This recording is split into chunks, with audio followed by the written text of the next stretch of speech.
Bom dia, boa tarde, boa noite. Bem-vindos a mais um episódio do podcast Diálogos Harmônicos, episódio número 7. Vamos falar hoje sobre notação na harmonia. Estou aqui novamente com os meus colegas e amigos Alexandre Ferreira, que é compositor e guitarrista, Kim Carvalho, que é produtor musical e guitarrista, dois guitarristas aqui no grupo, e o Rafael Caldo, que é maestro e educador musical, mas que toca piano nas horas vagas. E também guitarrista. Vamos falar. Hoje todo mundo é guitarrista, até eu toco guitarra também, mentira. Bom, se você ouve o nosso podcast no YouTube, não se esqueça de se inscrever no canal. E se você ouve o nosso podcast no seu tocador de podcast favorito, seja ele qual for, não se esqueça de seguir o podcast Diálogos Harmônicos para você não perder nenhum episódio novo. Bom dia, boa tarde, boa noite novamente, pessoal. Hoje nós vamos falar sobre notações na harmonia, né? E quando a gente fala de notação na harmonia, nós temos muitas questões envolvendo a notação, porque normalmente quando a gente fala harmonia e notação, as pessoas pensam logo o quê? Na cifra. Afinal, é o sistema mais fácil, digamos assim, de você notar um acorde. Você identifica, entendeu que o C é o Dó, o D é o Ré, e que se você botar um Mzinho, o acorde é menor, você começa a entender os símbolos, e aí você vê que os símbolos que você usa numa letra, você pode repetir em qualquer outra letra, ou seja, você pode fazer um Dó. Se você aprendeu que o 7M é sétima maior, com a letra C, você troca a letra C por letra G, pela letra A, pela letra E, pela letra...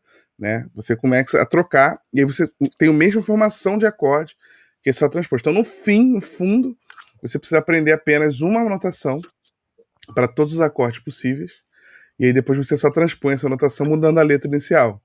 Né? Basicamente, é bem mais fácil, bem mais acessível do que, por exemplo, a partitura, em que você tem que lembrar do ritmo, você tem que lembrar da posição das notas, do sustenido, e ler. Então, as pessoas têm muita dificuldade com isso. A tablatura, que é utilizada até quando você entra num site tipo o Cifra Club, a gente tem lá as tablaturas, né? Tablaturas de violão, que você tem um acorde, e aí você passa o mouse em cima e mostra assim, o diagrama do braço do violão, com os dedos e as casas onde você tem que apertar para fazer aquele determinado acorde. Então também acaba sendo muito associado às pessoas, se elas não sabem um acorde, elas simplesmente pegam lá esses diagramas e montam. Só que, obviamente, a cifra não é a única forma de notação de acordes. Nós temos várias formas de notar acordes e essas formas, algumas formas são piores do que a cifra, algumas são mais difíceis, outras são mais interessantes enfim, a gente tem uma possibilidade enorme, uma gama enorme de notações harmônicas. E é isso que a gente vai discutir no episódio de hoje. Então eu vou começar já fazendo uma pergunta para o Rafael, que eu sei que o Rafael tem umas questões. A gente ainda vai fazer um episódio sobre o acorde sus2.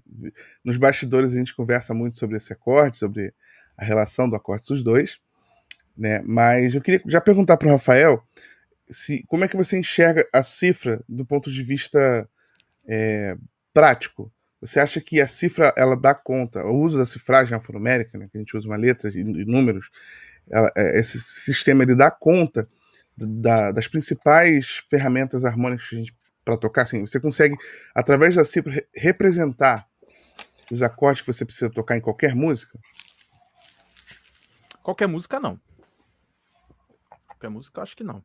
Mas ela resolve um problema sério, assim, de questão prática, né? Tipo, quando se trata de big band, de jazz, por exemplo, ela resolve um problema ali na parte do contrabaixo, do piano e da guitarra de uma forma muito simples. Tipo, quando eu for fazer a harmonização da big band, o arranjo, né, da big band, eu não vou me preocupar com que o guitarrista, o baixista e o pianista estiverem tocando. Isso é uma maneira de você abreviar muitas linhas, né, muitos pentagramas ali que precisariam ser escritos, que na verdade você vai escrever a mesma coisa ali. Então, tipo, dependendo do que você vai fazer, a cifragem é uma mão na roda.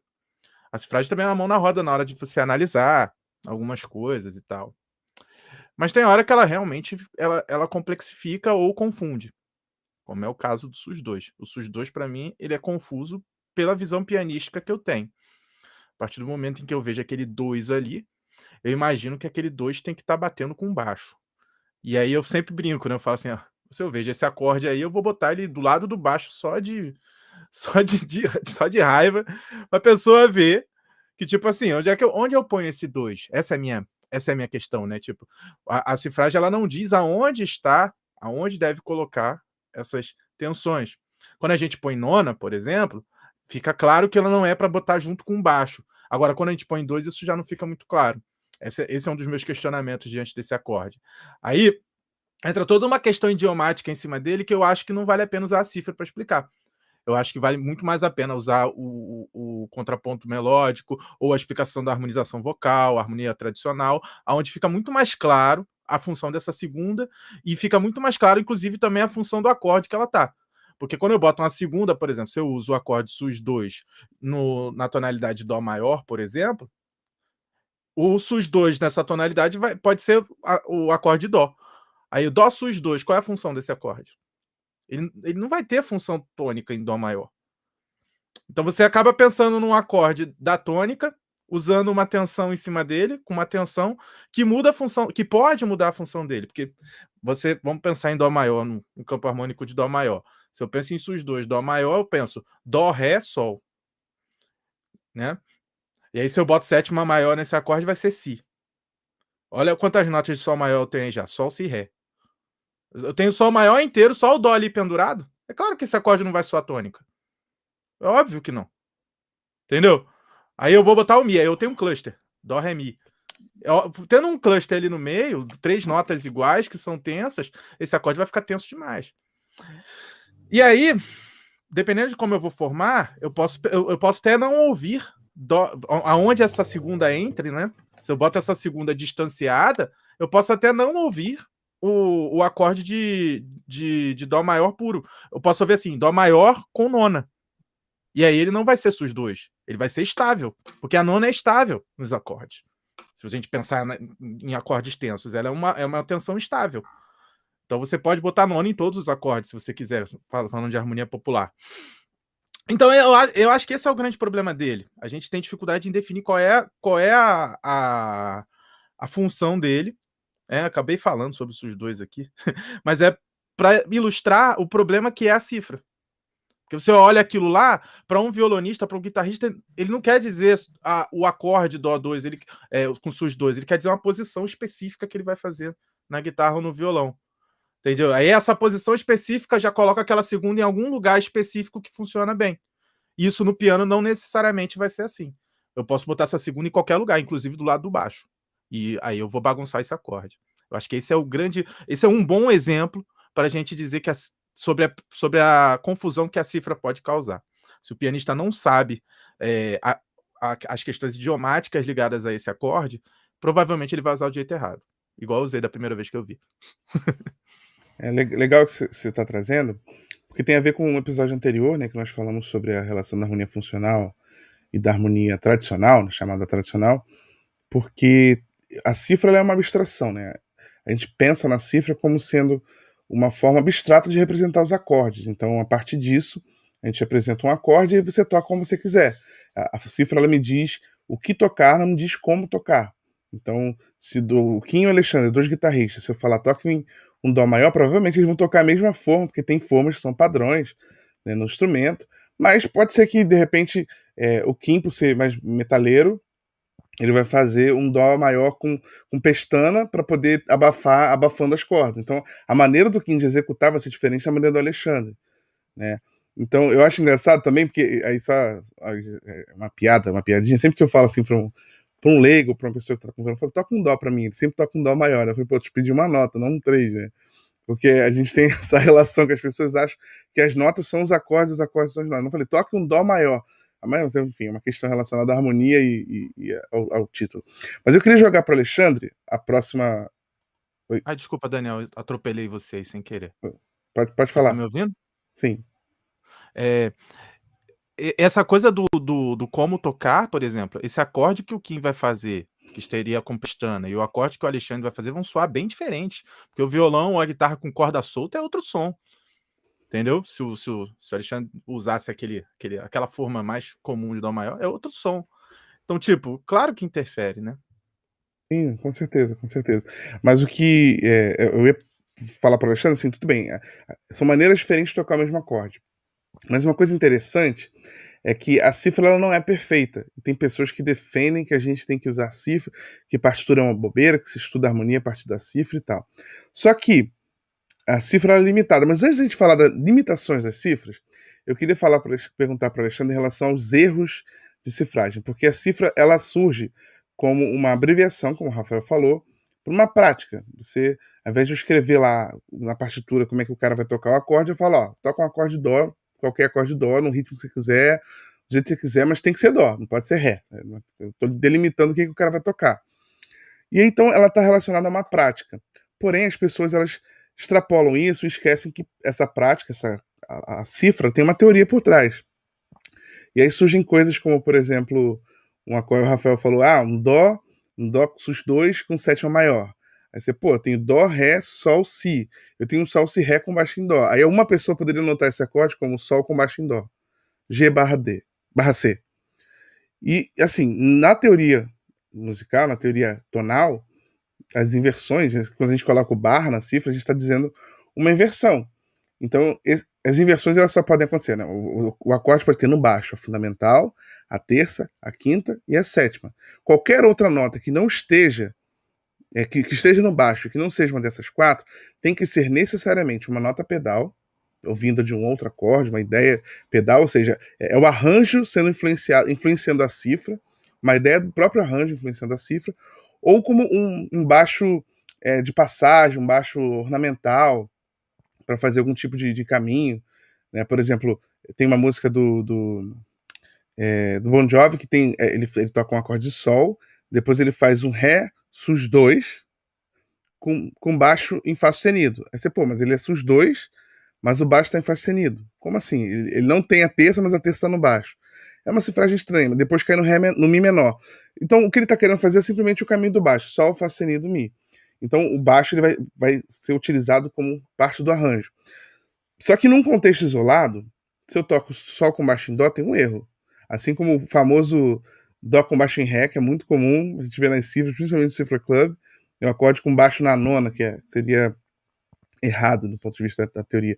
Então eu queria saber o que o Alexandre acha disso, assim, sobre esses problemas de notação que ignoram totalmente a teoria por trás da harmonia em busca de uma prática que talvez vise facilitar, porque sendo pianista, eu faço um dó aqui e eu boto um ré aqui no baixo, ou então eu faço um sol e baixo um dó no baixo. Então parece mais simples de tocar, ignorando a teoria. É como se não, eu tô pensando na prática, eu quero que o cara toque esse som aqui. Não importa que eu tô falando um acorde que não existe. Queria que você falasse um pouquinho sobre essa relação. Que bem ou mal, assim, a cifragem ela é um sistema imperfeito, né? Não tem jeito. Ela busca simplificar, sintetizar ali um conteúdo harmônico.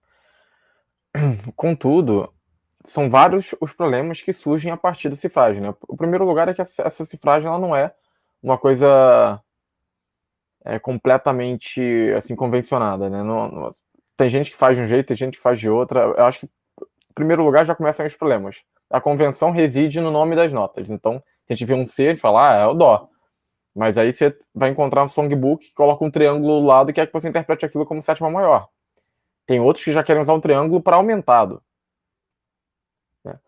Então, assim, você fala, mas aí eu vou ter que começar a ler aquilo de uma forma diferente dependendo de quem escreveu, ou dependendo da região onde aquilo foi escrito.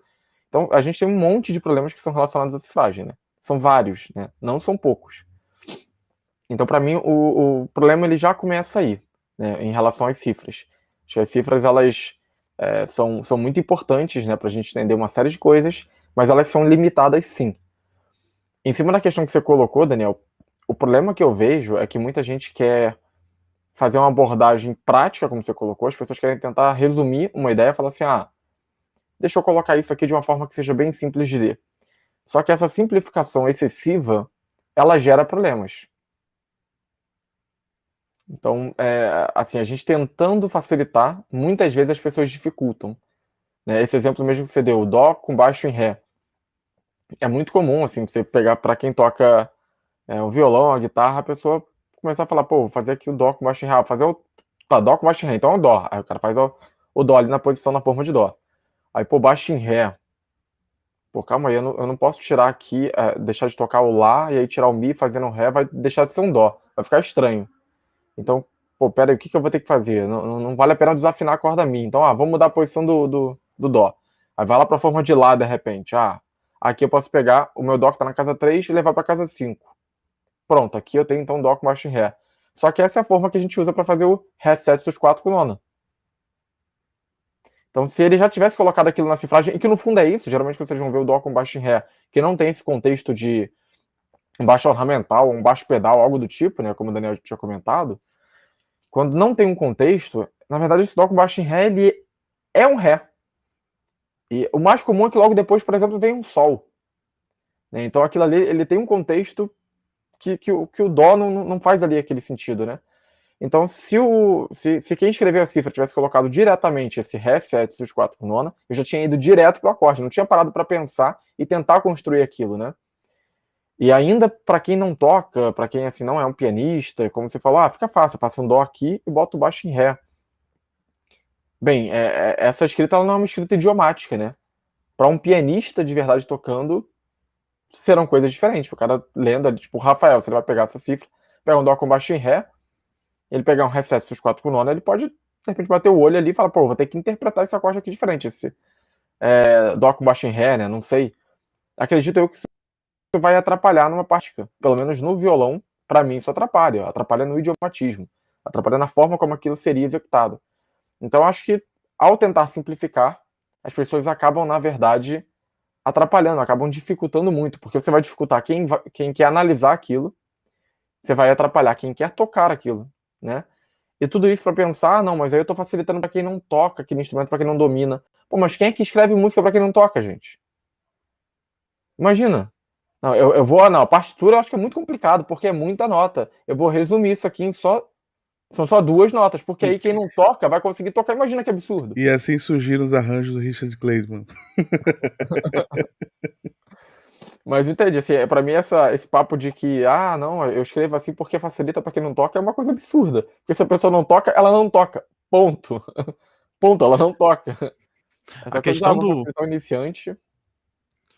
A questão do piano aí, em termos de é porque é simples para o iniciante eu botar o baixo em Ré e fazer o acorde do Dó maior em cima, é simples. Mas o piano ele vai muito além disso quando você vai fazer um acompanhamento e tudo mais, porque você tem que pensar na condução das vozes, no voicing todo ali, o piano também tem isso. Então se eu não tenho muita ideia de qual é a função daquele acorde, isso atrapalha bastante, porque eu não sei bem como é que eu vou fazer a condução dos voicings. Eu não vou saber qual nota retirar, por exemplo, a quinta é sempre uma nota dispensável, entendeu? Eu não vou saber qual nota colocar, eu não vou saber quais tensões eu posso adicionar, quais tensões eu posso retirar. Então, tipo, o Dó sus 2, ele é um problemaço para pianista, como exemplo prático, porque se ele tiver função dominante, ele não é Dó, ele é Sol, ele é qualquer outra coisa. Entende? Então, o pianista, nesse momento, atrapalha muito. Porque o pianista ele não sabe quais tensões ele poderia colocar ali. E se ficasse claro que era um acorde dominante, seja qual for, né, que é a questão funcional ali, ele já sabe exatamente o que ele tem que fazer. Ele só bota o Dó ali no baixo, vai ser uma nota ornamental, alguma coisa assim, e vai em frente. Né? Então, eu acho que assim, chega um ponto em que você. Aí a cifra não dá conta. A cifra só dá conta das notas que estão no acorde. Mas chega um ponto que o músico profissional de verdade mesmo, seja popular, seja erudito, ele está preocupado com a função do acorde. Porque se ele sabe a função, ele sabe o que ele pode adicionar e retirar do acorde. Entendeu? Enquanto não chega nesse ponto, para mim ainda não é músico profissional. Não sei o que vocês acham. Aí a gente vai mudar o tema da live. Vamos lá. Eu não vou nem passar essa pergunta pro Kim, porque o Kim ácido, né, já tá conhecido aí pelos nossos ouvintes, que o Kim tem suas opiniões super ácidas. Mas eu vou trazer o Kim pra conversa de toda forma, não sobre isso essa polêmica que o Rafael levantou agora, mas é porque, Kim, quando a gente vai lidar com harmonia, as pessoas acham que a cifra é a única, como eu já falei, a única forma de notação, né? Mas a notação por graus também é uma notação, né? Inclusive, a gente até brinca, né? Eu e o Alexandre, nas lives de harmonia que a gente faz às terças-feiras, a gente brinca que, por exemplo, eu já vi, assim, como decore sequências harmônicas para você tocar qualquer música, sequências harmônicas clichês, assim, top 10 sequências harmônicas mais comuns. Aí tá assim, 1, 4, 5, 1, parece número de telefone, né? 1, 4, 5, 1, aí 1, 2, 5, 6, e tem várias sequências assim que você decora, se você ficar tocando essa sequência, você toca qualquer música, mas dentro dessa sequência, tem sequências que são assim, 2, 4, 6, 2. Aí eu sempre falo com eles assim, cara, não tem nenhum 1 nessa sequência aí. Então, você tá usando os graus como se fosse um código aleatório para você saber os acordes. O primeiro acorde vai ser menor, aí o segundo tal. Porque assim, você não tem o 1, você não tá naquela escala. Você devia estar cifrando de outra forma. Você podia dizer, é 1, 2, 7, 1, só que no lídio, só que no eólio. Não, as pessoas estão usando os graus do modo maior. Também é um outro erro as pessoas acharem que os graus só se referem ao maior e ao menor, né? A gente pode ter o primeiro grau, o segundo grau, o terceiro grau do lídio, do mixolídio, do lídio bemol 7. Em todas as escalas alteradas, todos os modos alterados, se a gente puder montar um campo harmônico, a gente pode ter graus. E a notação por graus, ela também é uma alternativa a isso. Menos interessante, porque menos simples também, porque ela te obriga a saber o campo harmônico. Se eu falar, Kim, toca aí pra mim. 1, 4. Não, 4 é fácil, né? Vamos lá. 1, 2, 6, 5, 1. Em Si bemol. Cara, o Kim vai ter que calma aí. Rapidinho. Campo harmônico Si bemol. Primeiro, Si bemol. Tá. 2. Segundo, vai ser um Dó menor. Aí você toca Dó menor. Você vai ter que rapidamente raciocinar. É muito mais difícil do que se eu falar, Kim, toca aí. Si bemol maior, Dó menor, Fá maior, Si bemol maior. Tipo assim, eu falar os acordes, colocar as cifras é muito mais fácil do que pensar nos graus, no campo harmônico, pensar na escala, o acorde é maior ou menor. Então as pessoas tendem a ter essa questão com relação aos graus. Então eu queria que você falasse aqui um pouquinho sobre isso, assim, sobre as alternativas, assim, a relação dos graus com a harmonia e o que você acha, assim, é bom as pessoas aprenderem dessa forma, porque elas vão decorar o campo harmônico, ou então não, fica na cifra e sem saber que campo harmônico ela está fazendo. Eu queria que você falasse um pouquinho de sua opinião sobre isso. Você está mutado, Kim. Kim.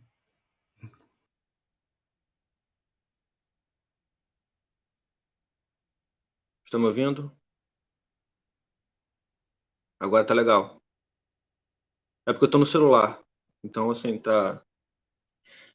Quer dizer, peraí, perdi o fio da meada. O bom é a pessoa estudar a teoria da forma certa para entender da forma certa. Porque é uma coisa que já falei em outras lives, né? É a velha história do atalho, que no fim das contas você dá a volta no mundo inteiro. Porque não adianta nada, a pessoa tipo, aprende por graus ou aprende só com a cifra, e no final, quando vai estudar harmonia mesmo, parece às vezes que a pessoa, por ter aprendido daquela forma, ter focado naquilo ali, ela tem mais dificuldade quando a gente começa a mostrar partitura, quando a gente começa a mostrar realmente a harmonia. Por que o sol vai para o dó? A gente começa a mostrar a condução de vozes e a pessoa parece que tem mais dificuldade, porque já está impresso na cabeça dela, assim, que tipo, o sol vai para o dó porque é o 5 indo para o 1. Por quê? Porque é o 5 indo para o 1. Meio que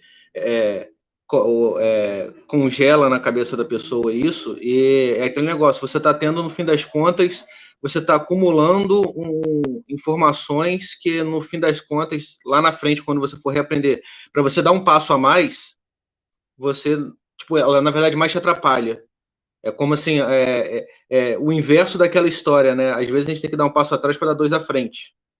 Às vezes parece que esse tipo de coisa, o que acontece é a pessoa dar um passo à frente para depois dar dois atrás. Porque depois ela tem que voltar no começo para entender a base, porque no afã de querer fazer uma coisa simplificada, a gente já viu aqui o famoso código dos acordes, né? Vamos botar uma coisa mais simples. No final fica assim, tipo, que cargas d'água é isso?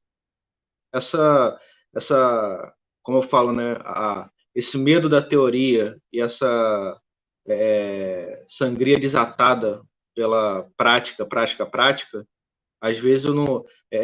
Acho que o principal problema disso é porque, assim, a nível iniciante e intermediário, a galera consegue tocar. Então a maioria das pessoas está legal. Mas se a pessoa quer aprofundar, ela vai ver que, na verdade, assim, putz, eu estava querendo ir para São Paulo, peguei um caminho errado, fui parar lá, tipo, quase em Minas. Aí quando já tá quase em Minas, assim, putz, cara, eu preciso ir para São Paulo. Vai ter que voltar tudo, sabe? Vai ter que voltar até aquele ponto onde parou, e depois andar mais não sei quanto para chegar em São Paulo, que é para entender realmente a questão. Então, assim, novamente, essa questão toda eu não acho que seja legal aprender por isso. Isso pode ser, assim, uma forma mais rápida de você escrever, mas acho que só isso, aprender só por isso, eu acho que não é válido. Porque lá na frente, se você quiser se aprofundar, você vai estar criando um problema para você. Com certeza. O Kim trouxe o assunto do código secreto dos acordes, que a gente vai debater hoje também, daqui a pouco. Mas antes da gente debater o código secreto dos acordes, se você está curioso saber o que é o código secreto dos acordes, continua aí, a gente vai falar sobre isso daqui a pouco. Então, eu queria voltar, o que falou sobre a questão dos graus, realmente, o que a gente defende muito aqui, né, que não pular etapas, não tentar encontrar atalhos, porque aí você pula etapas, tem falhas na sua formação, você fica sem entender os conceitos depois, e aí, para você remendar uma falha de formação, é muito mais difícil do que construir um conhecimento, e acaba levando mais tempo, né? Então, eu sei que eu tenho alunos que, assim, sabem tudo de empréstimo modal, tudo não, né? Mas sabe muita coisa de empréstimo modal, gosta de um monte de coisa, de improviso e tal, mas erra coisas simples de formação de acordes. Então, assim, há falha de formação, isso é muito triste, né? É aquela história, né? Que, só fazendo mais uma analogia, né? É muito mais fácil você chegar numa cidade pequena e construir um prédio num terreno baldio do que você tentar construir um prédio no centro do Rio de Janeiro. Se encontrar um terreno baldio para construir um prédio no Rio de Janeiro, você vai ter que fazer o quê? Você vai ter que demolir um outro prédio para criar espaço para você construir outro prédio, ou seja, o dobro de trabalho. Com certeza. Então, por isso que a gente está entrando também no ramo imobiliário, estamos construindo aí nas cidades do interior do Rio de Janeiro. Tô brincando. Mas... Exatamente. Construindo ilegalmente pelo Rio. Né? Porque você acha que é Music at Home, abandonado, né? O Home. A gente está construindo o Home também. Music at Home. Isso aí. Nome ambivalente. Mas trazendo o Rafael também para a discussão novamente, Rafael, quando a gente... Outra forma de notação, né? A gente utiliza os graus, aí tem várias formas de utilizar os graus. Eu já vi só os graus, assim, primeiro, segundo, em números romanos, sempre. E aí eu já vi os graus também sendo utilizados com a mesma designação dos acordes. Então, por exemplo, se o acorde é um acorde sustenido, eu boto lá sustenido 4. Aí for um acorde menor, eu boto sustenido 4 M minúsculo. Se for um acorde menor com sétima maior, aí eu boto assim, sustenido 4 M minúsculo 7 M maiúsculo. Ou seja, é quase o mesmo acorde. A diferença é que ao invés de eu colocar C, 4, eu estou colocando o grau antes, né? É praticamente a mesma ideia que está lá na cifra, eu coloco no grau. Isso é uma possibilidade de notação do grau. Uma outra possibilidade que vai surgir na harmonia tradicional é você utilizar a relação do baixo dado, né? A cifragem do baixo dado. Então você vai ter o grau junto com um número, e esse número vai estar relacionando o quê? Vai estar relacionando aos intervalos em relação ao fundamental, em relação ao baixo daquele acorde. Então, por exemplo, se eu coloco o primeiro grau, né? I, que seria o primeiro grau em romano. 6, eu estou dizendo que é um acorde de sexta. Só que o que é um acorde de sexta? A pessoa vai tocar lá, estou em dó maior, um acorde de sexta, que é um dó com sexta? Não. Aí entra a confusão, as pessoas confundem tudo. Porque essa sexta é em relação ao baixo do acorde. Só que o acorde é primeiro grau. Então, o que você vai fazer? O baixo não é o primeiro grau. O baixo vai ser a terça do acorde. Por quê? A relação da terça com a fundamental do acorde, né? Acima dessa terça é de uma sexta. Então, quando eu boto 6, eu estou dizendo que é o primeiro grau invertido. Primeiro grau na primeira inversão. A mesma coisa, quando eu faço o primeiro grau, 6, 4. 6, 4 é um acorde quarta e sexta, é um acorde na segunda inversão. Então, a gente vai tendo cifragens diferentes pensando na harmonia tradicional para se referir aos acordes. E aí entra uma confusão que acho que a maioria das pessoas que nunca estudou harmonia vocal, harmonia instrumental, harmonia tradicional, tem muita dificuldade de entender essa relação de, poxa, o 6 não é a sexta do acorde?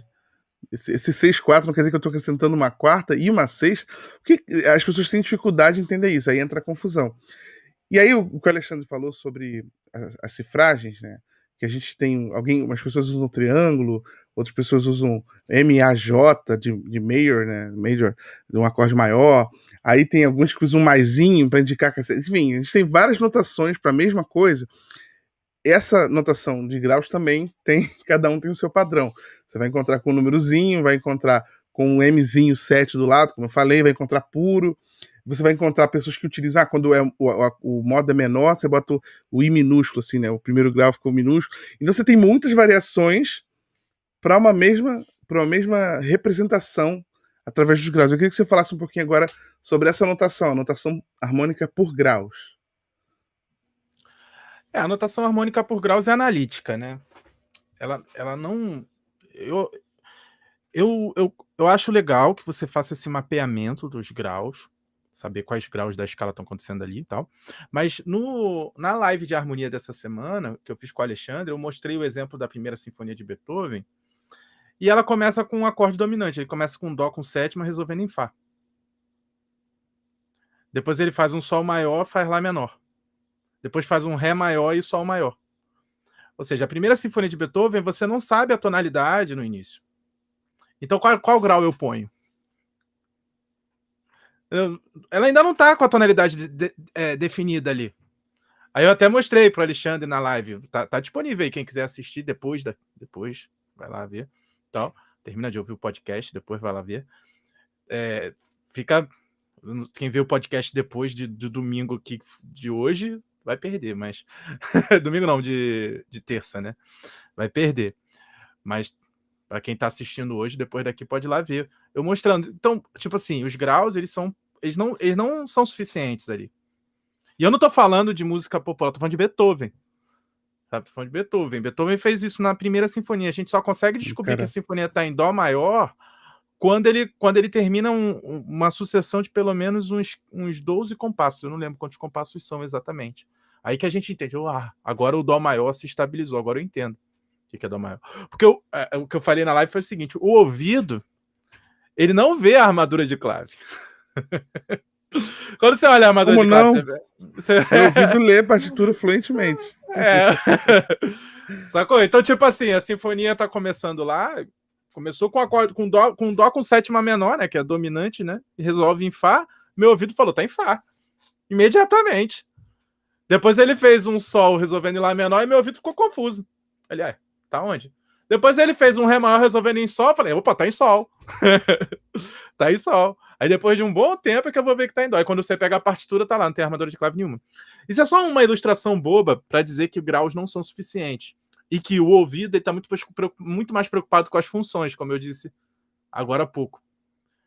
Entende? Se o meu ouvido, se eu ouço Dó com sétima resolvendo em Fá, meu ouvido já falou, opa, dominante tônica. Se eu escutei Sol maior indo pro Lá menor, opa, cadência interrompida.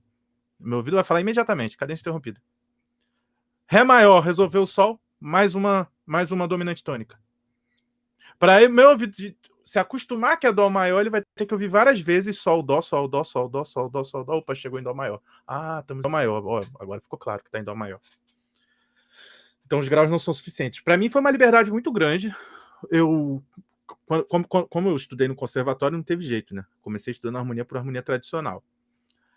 Então, e pianista ainda por cima, mais ainda. Mas para mim foi um alívio quando eu tive um professor.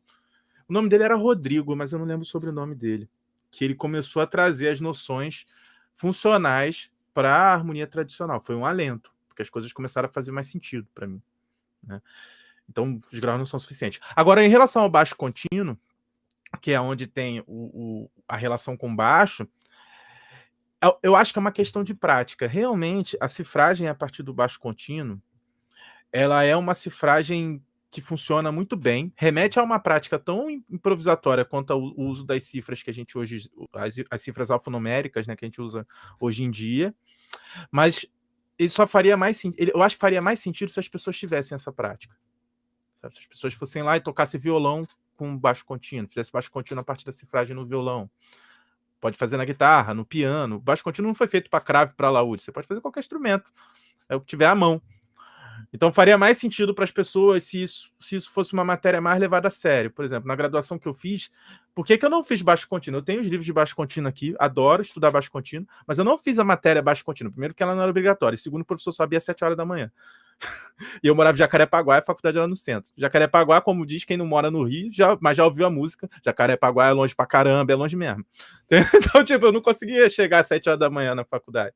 Entendeu? Tipo, mesmo que se eu quisesse, eu ia ter que, tipo, ajustar uma coisa muito grande. Daniel cantou comigo no coral, todos eram à noite. Daniel cansou de sair comigo dos corais. Em qualquer lugar que a gente estivesse, a gente saía do centro do Rio, era 9, 10 horas quase. Então, tipo, botar 7 horas da manhã. Uma época não era tão perigoso. Hoje em dia acho que eu não faria isso mais, não. Às vezes, quando a gente dava até uma esticada, sentava em algum lugar e tal, eu tava ainda mais tarde. Então, assim, era uma coisa assim, mas isso, pelo menos, assim, para quem toca instrumento harmônico, é fundamental, não porque, eu não vou tocar música antiga, mas, pô, você, em algum momento da sua vida, você vai pegar uma partitura com aquilo. Sabe lá como? Você vai dar aula para algum aluno que se interessa por isso, você vai pegar um violonista, toca muito download, então vai pegar um download que não tá muito claro, enfim, ou vai pegar alguma peça barroca e pode parecer uma oportunidade de trabalho também, sabe? Precisar fazer um contínuo ali no violão.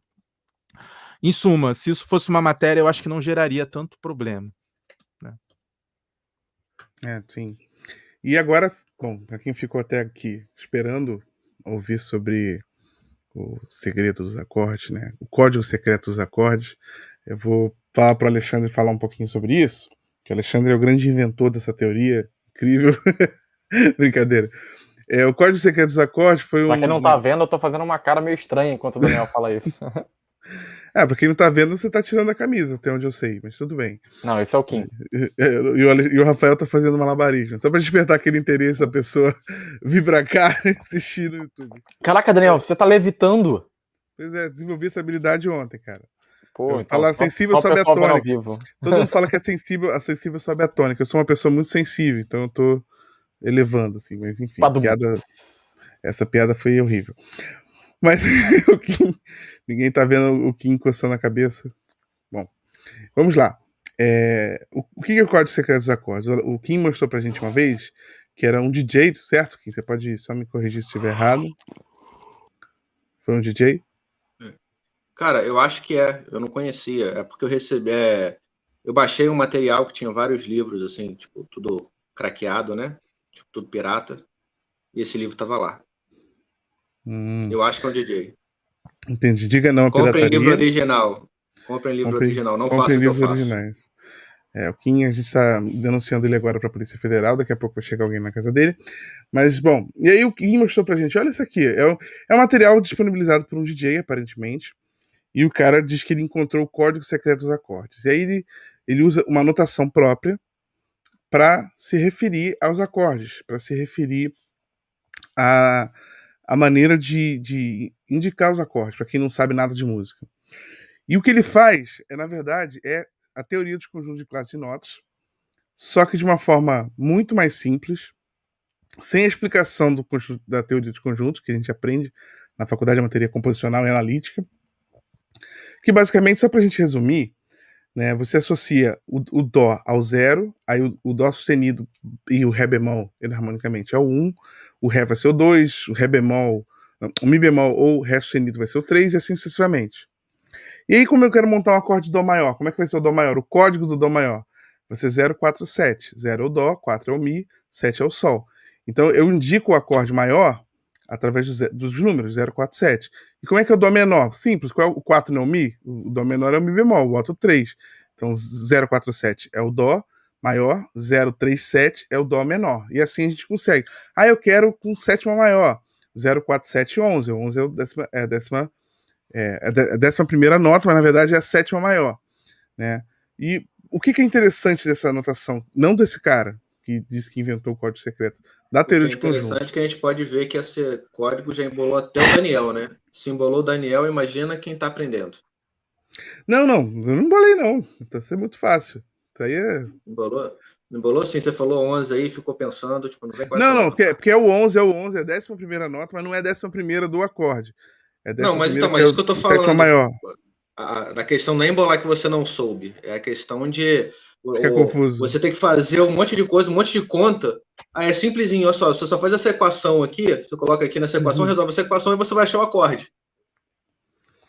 Não, mas é simples. Deixa eu só explicar. É porque, claro, sem um exemplo, sem ver partitura, sem ver partitura é importante para aprender essa teoria, mas sem ver as coisas na prática, fica muito abstrato. Só quem está só ouvindo é muito difícil. Mas o que eu quero dizer, o que eu acho legal nessa teoria, não desse cara, teoria de conjuntos, porque se eu perguntar assim, Kim, qual é o intervalo, quantos semitons tem entre o Si sustenido e o Si dobrado bemol? Aí você vai pensar, eu falo, 9. São 9 semitons. Aí a pessoa tá em casa fazendo Nazaré Tedesco, calculando. Por que eu sei? Porque o Si sustenido é a mesma coisa que Dó, 0. O Si dobrado bemol é a mesma coisa que o Lá. O Lá, na teoria de conjuntos, é o 9. 0 para 9 são 9 semitons. Os números, eles me dão a quantidade de semitons. Então ela tem essa facilidade, que, né, a partir da teoria de conjuntos. E obviamente, ela é muito mais densa do que isso. Ela tem muitas coisas legais. E é uma forma de notação, sim, de acordes. Mais difícil? Talvez. Só que porque ela considera o acorde como um conjunto desordenado. E a gente considera o acorde como um conjunto desordenado, mas quando a gente fala isso, olha, os acordes são conjuntos desordenados, as pessoas falam, ai, matemática, eu não gosto dessas coisas. Só que a gente já trata eles assim. Porque quando eu falo Kim toca um Dó maior, eu não tô falando se vai ser o Dó. Eu sei que o baixo é em Dó. Mas eu não tô falando se depois desse Dó vai ter um Mi, ou vai ter um Sol e depois vai vir um Mi. A ordem das 3 notas Dó, Mi e Sol, eu não disse pra você. Eu falei do Dó maior. Você sabe quais são as notas, mas você não sabe a ordem. Então você dobra, você faz em qualquer ordem. Se eu fizer Dó, Mi, Sol, Dó, Sol, Mi, Sol, Dó, fizer qualquer ordem, você vai identificar ainda como um acorde Dó maior. Então, com a teoria, com o código secreto dos acordes, esse nome é um nome. Eu tenho que admitir que é um nome criativo. O cara deu um nome criativo. Seria uma maneira da gente notar os acordes a partir desses números. E aí, quando eu quero ver a distância de um acorde para o outro, eu posso simplesmente fazer uma subtração básica. Eu pego um acorde que tem um número X, o outro acorde que tem um número Y, e eu diminuo um do outro. E eu sei, a diferença deles é isso aqui. E essa diferença vai ser uma sequência numérica que eu posso transformar em outro acorde. Então a diferença desse acorde para esse acorde é esse acorde. Olha que coisa abstrata e que interessante que fica. Composicionalmente falando, é bem legal. Da mesma forma que eu consigo ver, por exemplo, eu consigo pegar acordes diferentes e perceber, olha, são exatamente iguais. Por quê? Porque se eu subtrair um do outro, a diferença vai ser 7. Vai ser 7, 7, 7, por exemplo. O que significa? Que o primeiro acorde é uma transposição de 7 semitons do segundo. Então, porque a diferença entre todos os números é sempre 7. Então a gente consegue perceber relações de transposição, outras relações mais abstratas na música e cria uma série de possibilidades. É óbvio que isso vai criar dificuldades, porque você tem que ficar o tempo todo lembrando que o 9 é Lá, que o 7 é o Sol. Então você tem que tentar lembrar as notas. Mas a partir do momento que você decora isso, você aprende isso com facilidade, abre-se um mundo de possibilidades para o conhecimento da harmonia, inclusive a harmonia tonal, não necessariamente a harmonia atonal, a harmonia da música de concerto. Eu consigo analisar, né, tem artigos do Almada, de outros autores por aí no Brasil, analisando Tom Jobim com a teoria de conjuntos, analisando Chico Buarque com a teoria de conjuntos. A gente consegue analisar tudo, qualquer repertório com a teoria de conjuntos, né? Qualquer repertório com 12 notas. Repertório com microtom não dá, porque são só 12, né? Mas eu queria que o Alexandre falasse um pouquinho sobre isso, assim, sobre o que você que também domina a teoria de conjunto, trabalha com ela, compõe com ela também, você acha que em algum momento no futuro isso vai se tornar popular como as cifras são, como os graus? Se você enxerga que em algum momento as pessoas vão ver o valor, ou se essa barreira da matemática, quem falou, não, porque você vai ter que fazer essa equação, essa barreira da matemática pode impedir isso? Cara, então, primeiro, assim, não quero voltar muito lá no código secreto, né, que você tinha comentado, mas para mim é mais uma daquelas tentativas de, cara, deixa eu facilitar as coisas dificultando tudo, né? Como o Kim falou, deixa eu te dar um atalho, né? O trajeto comum aqui, assim, você mora aqui no Recreio, você sai do Recreio, aí tu segue a Avenida das Américas, chega na Barra, beleza. Eu vou te dar um atalho onde você vai por trás, você passa por Campo Grande, entendeu? Aí você pega a Avenida Brasil, você desce a Avenida Brasil inteira, você vai até lá, quando chegar ali mais ou menos na rodoviária, você vai fazer uns contornos, você vai pegar, no final das contas, você vai pegar a linha amarela. Quando você pegar a linha amarela, você segue tudo, aí tu vai chegar na Barra. Não entendi. Esse é o atalho, mais ou menos, que a galera às vezes quer fazer quando propõe umas ideias dessas, né? Se você Que, na quiser verdade, conhecer o Rio de Janeiro, não tiver nada pra fazer, é um bom trajeto. é um bom trajeto. Vou levar umas 2 horas e meia, ao invés de levar, sei lá, 20 minutos, mas... Isso me lembrou até uma piada do Fábio Porchat, que ele saiu do aeroporto, ele queria um táxi que não fosse tabelado. Ele, eu quero tabelado? Não, não é tabelado não. Aí quando ele entrou no táxi, aí o cara falou, vai pra onde? Ele falou, vou pra Niterói. Não, eu vou pro Leblon, Aí ele, beleza, R$70. Ele, pô, tabelado, que sacanagem. Falei que eu não queria tabelado, eu queria com taxímetro e tal. Aí o taxista perguntou pra ele, você quer ir por onde? Ele, por Niterói. Já que é tabelado, eu quero ir pro Leblon do aeroporto passando por Niterói. Tipo isso aí, né, Alexandre? É. Mas, enfim, de qualquer forma, ele pegou provavelmente uma teoria que, sei lá, eu não tenho como julgar, mas parece que ele desconhece, até porque ele faz algumas distorções, né, na utilização daquilo, né? Coloca lá o 15, coloca lá o 17, coloca lá, começa... No final das contas, ele só usa a notação por inteiros, né? Ignora até o módulo 12. Ele só coloca a notação por inteiros, né? Pelo menos vendo assim por alto, né? Eu não lembro muito bem. Eu acho difícil que esse sistema, ele, assim, vire pop o suficiente para ser algum sistema de notação dentro de uma harmonia da música popular, por exemplo. Porque eu acho que ele traz, sim, algumas dificuldades, como quem colocou, assim, de você ter que raciocinar um pouco mais para fazer um acorde. Acredito que esse sistema, apesar de ser um sistema falho que a gente tem, que é a gente colocar um dó com sétima maior, no final das contas ele entrega pra gente, né, uma forma de conseguir executar a harmonia de uma forma um pouco simples. É óbvio que assim, ele falha em diversos sentidos, mas ao mesmo tempo, se a gente for pensar assim na teoria dos conjuntos, se a gente faz um 0, 4, 7, a gente está falando de classe de notas, então, pô, dó. Tá, mas que dó é esse? É um dó. Assim como a cifra, né, se eu tenho uma cifra dó, a pessoa ela pode tocar esse dó em diversos lugares, se eu faço um 0, 4, 7, vai ser a mesma coisa, né? Isso não vai mudar. Essa especificidade, no final das contas, a gente vai ter na pauta, né? Ou a menos que a pessoa coloque algum indicativo de oitava do lado, né? Não vai ser classe de nota, vai ser nota. Eu quero um dó 3, né? Eu quero depois eu quero 0, 3. Aí a gente vai começar a dificultar tudo de novo, vai começar a piorar as coisas.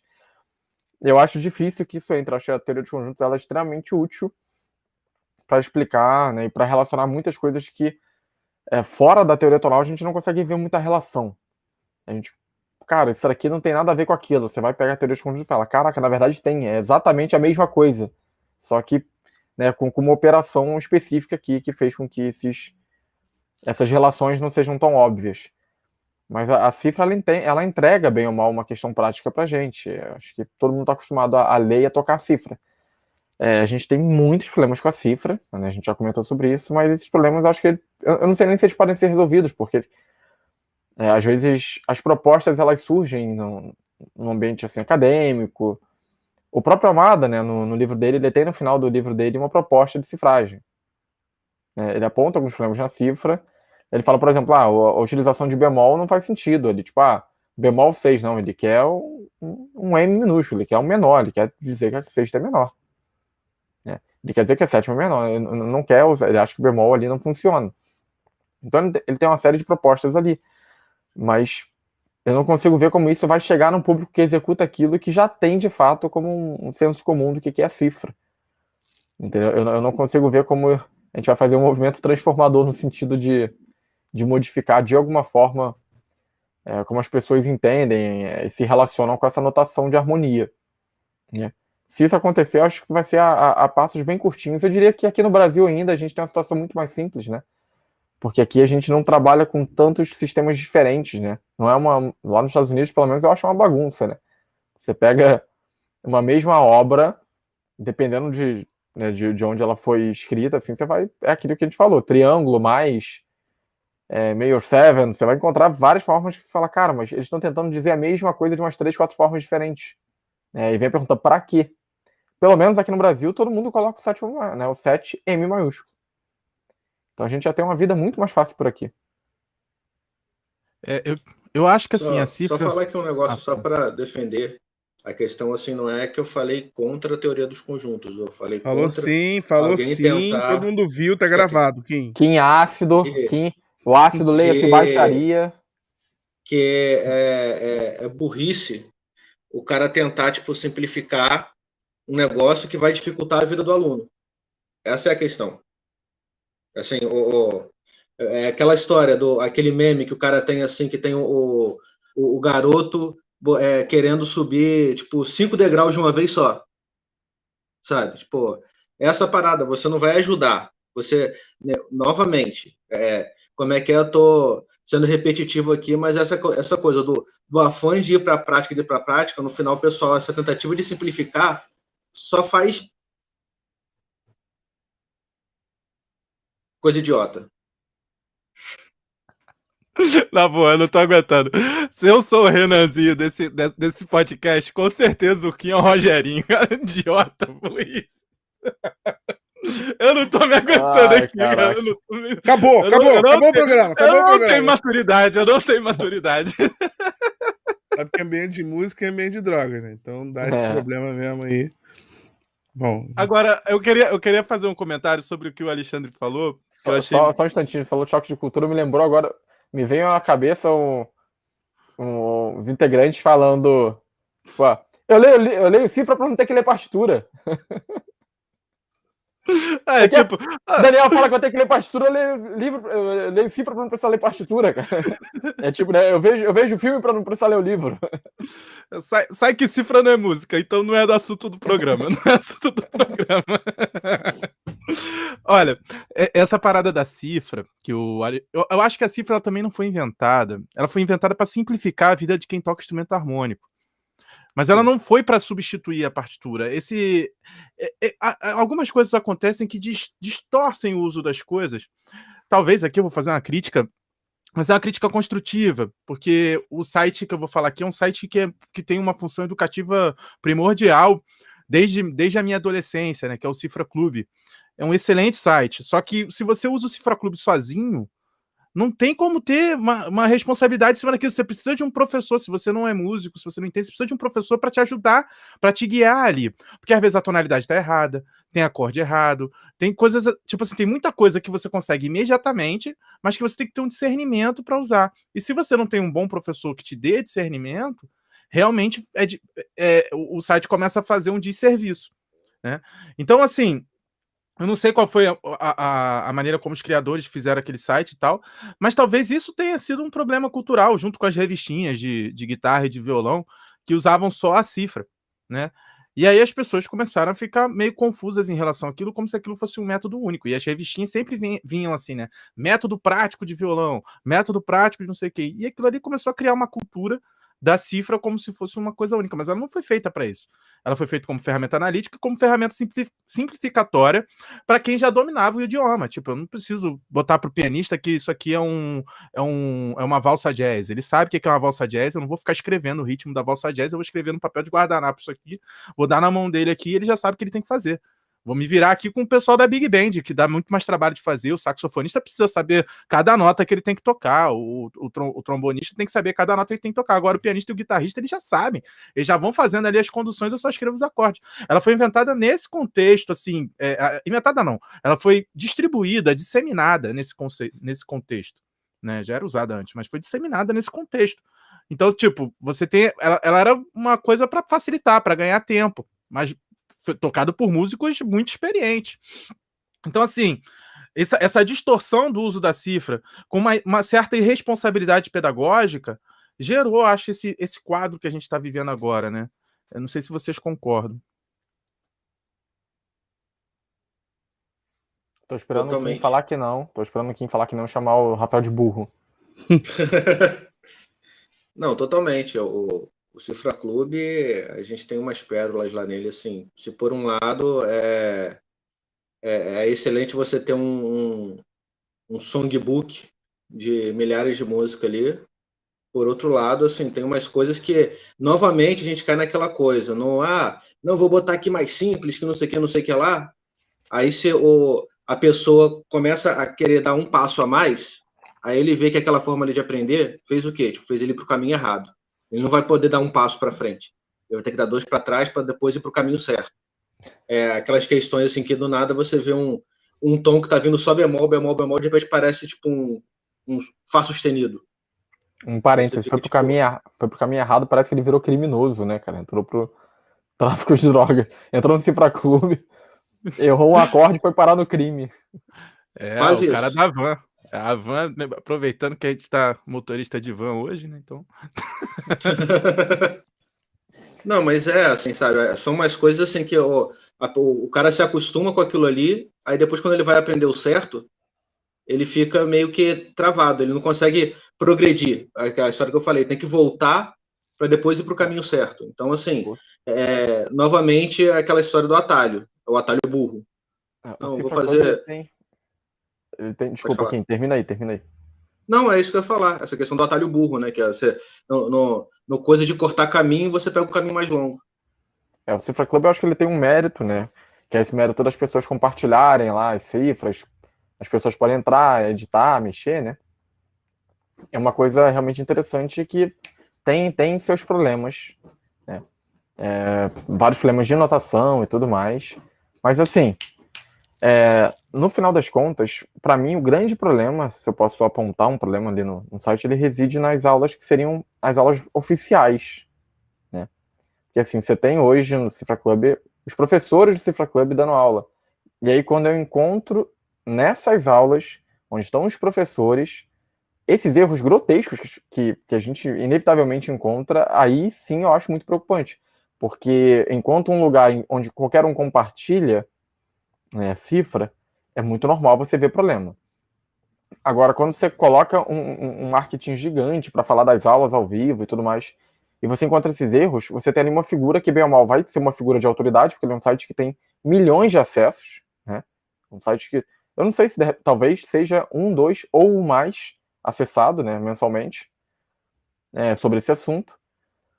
E aí você eleva essa galera para um grau de autoridade em que, assim, esses acordes, essas notações equivocadas, elas passam a meio que serem validados, né? Porque, assim, esses caras escrevem assim, olha só a estrutura, né? Esses caras, eles são os professores do Cifra Club.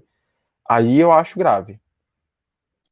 E Isso uma eu não coisa muito passo importante também, aqui só para falar, se você está começando e vai usar Cifra Club, por favor, aprenda a tipo, trocar de tom. Não confie no troca de tom do Cifra Club, porque você vai se ferrar muitas vezes. Não Só uma confio nem dica no aqui. tom, porque eu já tinha uma música que eu já vi lá. Tom, tonalidade, Ré menor. Cara, não tinha nem Ré menor na música. Não, Assim, isso também é comum. não Você tinha Ré olha menor. uns tons, Como é que pode ser Ré menor, cara? você olha uns tons assim que você fica lá assim, mas aquela ferramenta lá de alterar tom, cara, não confia nela, porque mesmo se no tom original tiver certinho, muitas vezes ele dá um piripaque lá. Você vai ver um dó maior com um dó sustenido, fá sustenido, sol sustenido. É viagem. Aprende na teoria certinho, vai lá, e para você conseguir ver, que você vai ver assim, tipo, que parada é essa? Essa parada que tá em dó maior e não tem um dó maior, tá tudo sustenido. Alguma coisa não tá certa. Por favor, não Alguma coisa seja. errada não está certa. Eu sofro menos com isso que vocês estão falando, porque não tem aula de piano lá, né? A maioria das aulas são de violão. Mas eu já vi uma aula de violão que o cara fazia uma posição lá, ele, esse acorde aqui eu vou chamar ele de... Aí ele falava um nome aleatório de acorde, botava uma cifragem maluca lá, e era aquilo, era muito doido mesmo a aula de... Isso é uma coisa que eu nunca tinha... Como não é corriqueiro pra mim, eu nunca tinha pensado. Eu tenho Ou melhor, já Eu tinha acho que pensado, mas agora não tá. lembrava. Tem um acorde Pior chamado que eu acho que Ju, né? agora No heavy tem. metal. No heavy metal tem um acorde chamado Ju, que é o oitavo acorde secreto que ninguém conhece, que é o acorde Ju. Geralmente utilizado no momentos assim de metal, você bota a guitarra, distorção, aí faz assim, Ju, Ju, Ju, Ju, Ju, Ju. E tem o Ju bemol, que é quando você tem uma guitarra 7 cordas, faz Ju, Ju, Ju, Ju, Ju. Faz um gravão assim, é o acorde Ju, que é muito Então comum no heavy metal. agora também tem que o acorde de Ju dobrado bemol, quando você tem guitarra de 8 cordas. Exatamente. Mas dobrado bemol já é mais raro, então por isso que as pessoas não utilizam.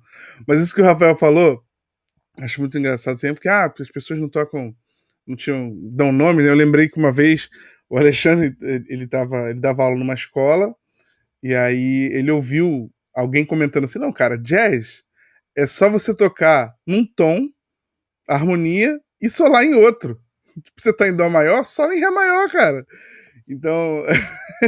Isso vem acompanhado de um jazz a quebrar barreiras, né? Então, se a música estiver em dó, você toca em ré.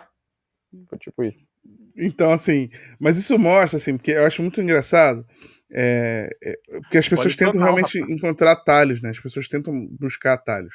E a notação musical, ela tem problemas, obviamente, como a gente falou. Não dá para, por exemplo, como é que cifra um cluster? Não tem como cifrar um cluster. Como é que cifra um acorde quartal?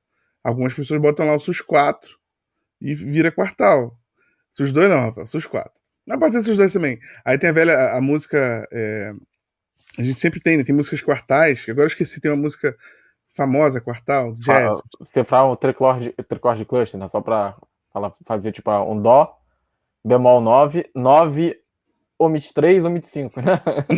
É tipo isso. Vou falar, tira a terça, tira a quinta, coloca o Ré bemol, coloca o Ré, pronto. E olha, é Faz uma idiomático a harmonia quartal para violão, né, cara? O violão é. Tipo assim, quando eu faço arranjos que são quartais. Ele é afinado em quartas, né, também. É. É. Cara, o som do violão vem imediatamente. Eu gosto muito da escrita Só do fazer Antônio assim, ó. Guerreiro. Testando, acabou tudo quartal. Eu gosto Tô muito da brincando. escrita do Antônio Guerreiro para coro, porque o Antônio Guerreiro ele sabia essa harmonia quartal muito bem, talvez do violão, né, e tal. E aí pô, imediatamente vinha aquele idiomatismo do violão na minha cabeça. Era o som que vinha, sabe? E aí, tipo assim, a cifragem realmente não dá conta disso. E um monte de gente que toca violão toca por cifra e perde o entendimento de harmonia quartal, que é. Tipo, pra mim, a única referência, a melhor referência de harmonia quartal que eu tenho, que eu posso dar aos meus alunos e aos meus cantores, é o violão. Uhum. Sim. O que eu acho interessante, pra gente já entrar na reta final, estamos terminando o nosso podcast. De fato, a gente cifrar harmonia modal é difícil, né? Tem a Maiden Voyage, a música mais clichê quando a gente vai estudar harmonia quartal, que é tudo sus4, então é tudo quartal. Cifrar cluster é difícil, como o Alexandre falou, vai ter que ser um omite 3, omite. Vai ser sustenido 9, 9, omite 3, omite 5 para virar um acorde de cluster. Mas eu acho engraçado também quando a gente. No heavy metal, né, o que é o power chord? Power chord não existe. Então a gente vai botar assim: um Dó, omite 3. Aí algumas notações vão botar Dó 5, mas você está acrescentando uma quinta que a gente tá lá. Na verdade, você não acrescenta uma quinta. Você tira a terça. Então tem essas dificuldades, né, que a gente vai criando e a notação ela não vai dando conta da mesma forma que a partitura, em alguns casos, ela não dá conta da notação. A gente tem que ter notações alternativas, notações contemporâneas, gráficos e coisas, outros símbolos que vão expandir a notação da partitura. Então todo tipo de notação tem dificuldade. No próprio português a gente não consegue não tem entonação na escrita, então rolam muitas discussões na internet, porque as pessoas não sabem como. Eu posso falar, não, seu idiota. Eu posso falar, não, seu idiota! Né? E não tem, ambos são as mesmas palavras, com a vírgula, com tudo, dando uma diquinha aqui. Então vai demorar, assim, a pessoa vai interpretar de forma diferente. Então é muito difícil. Quando a gente lida com notar alguma coisa, né, uma coisa oral, uma coisa falada ou tocada, se torna realmente difícil. Só que eu acho que o que a gente tem que levar para as pessoas que estão ouvindo a gente aqui no nosso podcast, o que eu acho que é mais importante cara, estuda a teoria por trás daquela notação.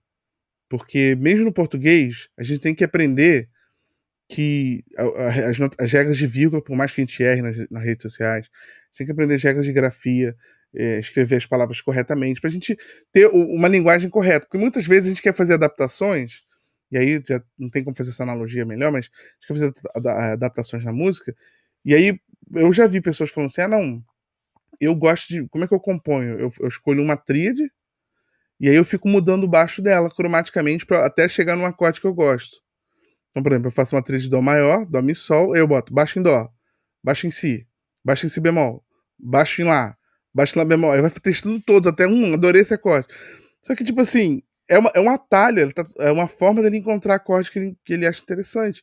Mas nesse atalho, que ele acha interessante, ele não faz ideia que acorde que ele tá fazendo, porque na cabeça dele é um Dó com baixo e outra coisa. Só que na teoria não é isso que está acontecendo. Ele tá mudando, fazendo vários acordes diferentes.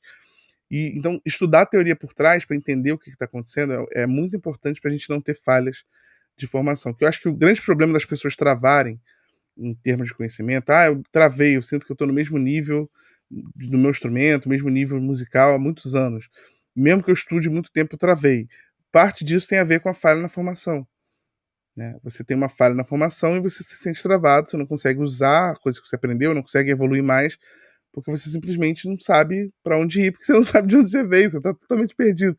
É como se você tivesse perdido no meio da floresta, você não sabe de onde veio, te jogaram lá. E você, cara, pra onde eu vou? Sei lá, você tá meio perdido. Agora, se você fosse como João e Maria, tivesse um caminho lá de arroz ou pedrinhas, feijões, eu não lembro a história, que eles marcam assim pra saber o caminho pra eles voltarem, você sabe. Ih, ó, vamos voltar, a gente encontrou aqui o feijão, esse feijão tava errado, a gente vai corrigir a nossa formação. Essa analogia não ficou tão boa quanto eu tava imaginando enquanto eu tava falando, mas a ideia é essa, assim, tem que ter uma base sólida pra você poder evoluir. Sem a base sólida, você não evolui. Acho que todos concordam com isso, né? Eu fico É o Kim, imaginando como eu vão não. ser. Fico imaginando como vai ser lindo a cifragem desses acordes, né? O cara vai colocar assim, não, primeiro você faz um Dó maior com baixo em Lá, aí depois você faz um Lá menor com baixo em Fá. Exatamente. Tipo, lindo, né? Não, é tipo, também surgiu, né? No grupo de harmonia surgiu uma questão assim, o cara fez um acorde menor com a quinta aumentada. Aí botou lá, Lá menor, sustenido 5. Aí você pensa, bom, qual é a quinta aumentada? É Mi. Vou aumentar, vai ser Mi sustenido. Calma aí. Tem um acorde Fá com baixo em Lá. Né? Mas não, mas é um Lá menor com quinta aumentada. E aí, assim, a gente até poderia entender o acorde Lá menor com quinta aumentada, eu vi algumas pessoas argumentando, que é a velha história do arranjo influenciando na harmonia, na escrita harmônica. Então você poderia entender sustenido 5 num contexto, por exemplo, que você faz Lá com sétima maior, Lá menor com sétima maior, Lá menor com sétima, Lá menor com sexta, Lá menor com sustenido 5, Lá menor com Lá menor. Então, tipo assim, é um caminho cromático. Ainda assim, né, nesse caminho cromático, por exemplo, isso é um exemplo que o Almada dá no livro dele, como a sexta menor, que nunca aparece, mas que aparece nesse contexto cromático. Sim. Ainda assim, eu questiono o sustenido 5, né? E acho que a presença daqui.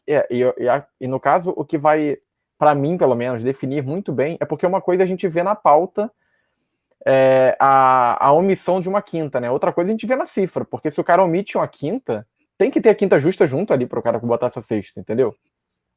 Eu acho estranho, eu não consigo. Para mim, assim, só considerando a cifra, obviamente, sem uma outra ferramenta, sem a pauta, sem um contexto definido, eu não consigo explicar isso aí, não. Para mim, o sustenido 5 tá errado e ponto, assim, não. Agora eu vou ser o polêmico aqui. Pra mim tá errado e ponto, meu irmão. Não tenho o que falar. Porque assim, mas poderia ser a sexta menor, mas cadê a quinta justa? Tá aí. Então, Ué, a formação do acorde, né? Novamente, aquela coisa da base. Sabe? É melhor o cara aceitar que tá errado e acabou, cara. Assim, pô, tu esqueceu que não pode. Isso acontece. Show. Às vezes o pessoal gasta, né? Às vezes o pessoal gasta energia para, tipo, tentar corroborar o erro, ao invés de simplesmente falar assim, tipo, não, tá errado. Vamos ver aqui qual é o certo. É incrível isso. Às vezes essa questão, assim, o pessoal tá tão preso, né, com a minha visão, assim, que, tipo, não, ele vai fazer de tudo ali. É tipo aquelas análises de música, né, que o cara não consegue explicar porque o acorde X está indo para acorde Y, mas ele fala, não, porque isso aqui faz isso, aquilo, outro, aquilo, na verdade esse acorde aqui, ele resolve lá no... Esse acorde do primeiro compasso vai resolver naquele acorde lá do compasso 60, saca? Só porque, tipo, não, porque essa é a minha ideia, é isso aqui, pá, não, cara, não é isso. É o conceito, não, mas aí o Kim se perdeu naquele conceito de 58 acordes de passagem. Não, mas 58. Na verdade, a música é só um grande dó. A música é dó maior, só que do primeiro dó ao último, todos os outros acordes são de passagem. Hashtag Schenker. Exatamente, pensei a mesma coisa. Mas é exatamente isso. Schenker está entre nós. Bom, pessoal, nosso podcast hoje, esse episódio ficou longo. O Kim já começou a ser ácido de novo. A gente tem que respeitar o espaço do Kim. Vambora, que quando ele começa a ficar ácido. Quando ele começa a ficar ácido assim, é porque a gente sabe que tá na hora de encerrar o podcast. Bom, então eu queria agradecer a todo mundo que ouviu a gente, assistiu a gente até aqui. Lembrando que a gente está de volta na próxima sexta-feira, às 11 horas da manhã. Não se esqueça de se inscrever no nosso canal do YouTube, não se esqueça de seguir o nosso podcast Diálogos Harmônicos e seguir também a gente nas redes sociais, Instagram, Facebook. Facebook a gente quase não tá postando lá, acho que o Facebook é uma rede fadada à morte, mas o Zuckerberg me ouvindo nesse momento. Ei, como assim? Isso é o Daniel que tá falando. Por favor, Mark Zuckerberg, não diminua nossas visualizações. Sim, com certeza. Bom, não se esqueça de seguir a gente e a gente tem novidades que a gente vai falar em breve, então acompanha aí nosso canal, nosso Instagram, que a gente vai falar de coisas legais aí em breve. Valeu, pessoal. Valeu, Bom dia, gente. boa tarde, boa noite. Valeu.